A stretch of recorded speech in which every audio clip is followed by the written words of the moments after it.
मुख्यमंत्री अरविंद केजरीवाल सॉरी दिल्ली के पूर्व मुख्यमंत्री अरविंद केजरीवाल जेल से बाहर आ गए हैं और बाहर आते ही वो बन गए हैं दिल्ली के पूर्व मुख्यमंत्री। ये डेवलपमेंट काफी शॉकिंग रहा। केजरीवाल की जगह अब आतिशी दिल्ली की नई मुख्यमंत्री बनेंगी। हर तरफ सवाल उठ रहे हैं कि जो सीएम सीट केजरीवाल को इतनी पसंद थी कि जेल जाने के बाद भी उन्होंने उस सीट को नहीं छोड़ा, उस सीट को जेल से बाहर आते ही कैसे और क्यों छोड़ दिया। अब इसके पीछे एक्सपर्ट्स कई लॉजिक दे रहे हैं। उनमें से एक लॉजिक जो काफी ट्रेंड में है वो ये है कि केजरीवाल की नजर अब हरियाणा की सीएम सीट पर तो नहीं, केजरीवाल हरियाणा के ही हैं और अक्टूबर में हरियाणा में चुनाव भी होने जा रहे हैं। आज के इस वीडियो में हम डिकोड करेंगे कि क्या अब हरियाणा के मुख्यमंत्री बनने की तैयारी में है दिल्ली के पूर्व मुख्यमंत्री अरविंद केजरीवाल। तो आतिशी बन चुकी हैं दिल्ली की एक्सीडेंटल मुख्यमंत्री। जब से शराब घोटाले के चलते केजरीवाल जेल गए तब से लोग रैंडम गैसेस लगा रहे थे कि केजरीवाल किसे सीएम पद देंगे। एक्सपर्ट्स का मानना है कि अगले साल की शुरुआत में दिल्ली इलेक्शंस में अगर आम आदमी पार्टी जीत भी जाती है तब भी केजरीवाल दिल्ली के मुख्यमंत्री पद से दूर ही रहे तो इसमें कोई हैरानी की बात नहीं होगी। पॉलिटिकल एक्सपर्ट्स केजरीवाल के इस रेजिग्नेशन के पीछे उनके नेशनल पॉलिटिक्स के सपने को भी देख रहे हैं। कुछ लोगों का मानना है कि केजरीवाल धीरे धीरे नेशनल पॉलिटिक्स में अपनी जगह मजबूत करने लगे हैं। एक तरह से दिल्ली उनकी पहली सीढ़ी थी, अब वो दिल्ली से उठकर किसी राज्य का मुख्यमंत्री बनने का भी सोच सकते हैं। अगर हम इस थ्योरी में आगे बढ़ते हैं तो सबसे पहले सामने आते हैं हरियाणा इलेक्शंस और केजरीवाल के जेल से बाहर आते ही आम आदमी पार्टी हरियाणा चुनाव का प्लान एग्रेसिवली बना रही है। बीते दिनों में आम आदमी पार्टी हरियाणा में काफी एक्टिव रही है और जमीन पर पार्टी के वॉलंटियर्स भी अच्छे खासे हैं। इन चुनावों में आम आदमी पार्टी का प्लान है हरियाणा की 90 की 90 सीटों पर चुनाव लड़ना।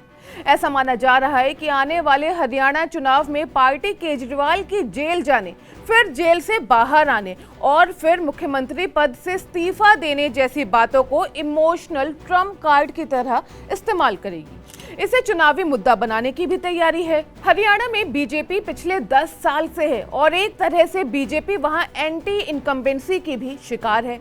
इसके अलावा आम आदमी पार्टी, कांग्रेस और जेजेपी इन चुनावों में काफी एक्टिव हैं। आने वाले दिनों में प्लान ये है कि केजरीवाल जी जान लगाकर हरियाणा में कैंपेन करेंगे। हरियाणा में फिलहाल आम आदमी पार्टी के पास कोई और चेहरा भी नहीं है, खास तौर पर मुख्यमंत्री चेहरा। बीते दिनों में अरविंद केजरीवाल की पत्नी भी हरियाणा में कई रैलियां कर चुकी हैं। गोवा, पंजाब और दिल्ली में अपना एक मजबूत बेस बनाने के बाद जायज है कि अब केजरीवाल नेशनल पॉलिटिक्स तक पहुंचने की तैयारी में है और दूसरे स्टेट्स में एक्सपेंड करने की पूरी कोशिश करेंगे। एक और बात है, अगर आपको ना पता हो तो बता दूं कि अरविंद केजरीवाल हरियाणा के ही हैं। उनका पैतृक गांव हिसार के पास का ही है और इसीलिए केजरीवाल का ना इस पर्टिकुलर स्टेट से एक अलग कनेक्शन है। अब जब आप इन सभी लिंक्स को कनेक्ट करेंगे तो केजरीवाल के इस्तीफे का साफ लॉजिक दिखाई देता है कि केजरीवाल की नजर हरियाणा पर है, यानी कि हरियाणा के मुख्यमंत्री पद पर। आपको बता दूं कि ये सब लॉजिक सिर्फ मेरा मानना ही नहीं है, बल्कि एक वक्त में उत्तर प्रदेश की मुख्यमंत्री रह चुकी मायावती का भी कुछ ऐसा ही मानना है। उन्होंने सोशल मीडिया प्लेटफॉर्म एक्स पर ट्वीट कर लिखा, श्री अरविंद केजरीवाल द्वारा दिल्ली के सीएम पद से अब इस्तीफा देना वास्तव में जनहित या जन कल्याण से दूर इनकी चुनावी चाल व राजनीतिक पैतरेबाजी है। किंतु उनके लंबे समय तक जेल में रहने के कारण दिल्ली की जनता ने भी जो अनगिनत असुविधाएं और समस्याएं झेली हैं, उसका क्या, उसका हिसाब कौन देगा। वैसे कुछ एक्सपर्ट्स का तो मानना ये है कि ये इस्तीफा ना तो हरियाणा और ना ही अगले साल होने वाले दिल्ली चुनाव को देखते हुए लिया गया है, बल्कि केजरीवाल की नजर है 2029 के आम चुनावों पर। उनकी महत्वाकांक्षा है प्रधानमंत्री बनने की। हाल ही में हुए लोकसभा चुनाव में केजरीवाल के सपोर्टर्स उन्हें पीएम कैंडिडेट तक बता रहे थे। केजरीवाल का नेशनल ड्रीम किसी से छुपा नहीं है।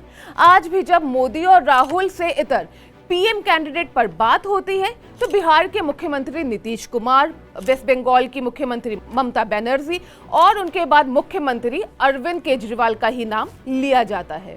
खैर, आपको केजरीवाल के इस रेजिग्नेशन के पीछे क्या राजनीति लग रही है और आपको क्या लगता है कि आगे केजरीवाल का क्या प्लान होने वाला है? जरूर बताइएगा कमेंट बॉक्स में। मैं हूं गरिमा, आप देख रहे हैं स्विच।